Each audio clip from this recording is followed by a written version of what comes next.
嗨，大家好，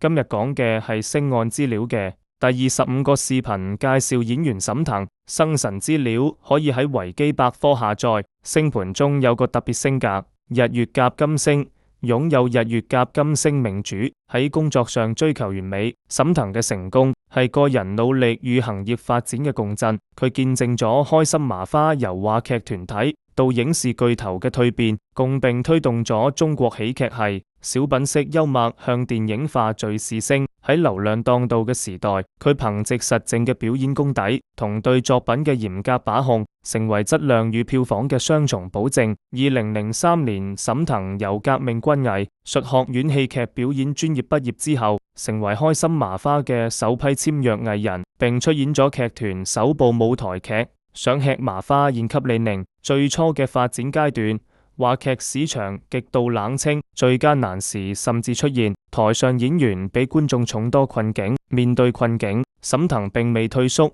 除飾演角色之外，從頭懷承擔導演、打磨劇本等多項做事，陸續共創作《人在江湖飄》、《烏龍山伯爵》等經典話劇。呢段潛心鑽研嘅經歷，唔單止俾佢鍛出對喜劇節奏嘅精準掌控力，更加成為他日後事業爆發重要鋪墊。2012年係沈騰生涯嘅重要轉折點，佢首次登陸央視春晚，與黃楊艾倫合作小品《今日的幸福》，飾演嘅郝建一角色憑藉詼諧機智的形象一夜走紅，成為街知巷聞嘅喜劇符號。此後9年間，佢陸續睽睽扶不扶、為子行等經典小品登台，進一步鞏固咗大眾對其喜劇實嘅認可，甚至被觀眾譽為春晚最高期待演員。2015年，開心麻花首部電影《夏洛特煩惱》上畫，沈騰飾演嘅夏洛穿越反青春時代，憑藉馬東什麼、馬冬妹等經典台詞，引發全國爆笑。呢部低位皮作品最終斬獲14.41億票房，沈騰都以此攞下金羊獎華語年度男演員，正開啟銀幕生涯嘅黃金期。此後佢票房勢頭勢不可擋。沈騰嘅個人生活極其低調，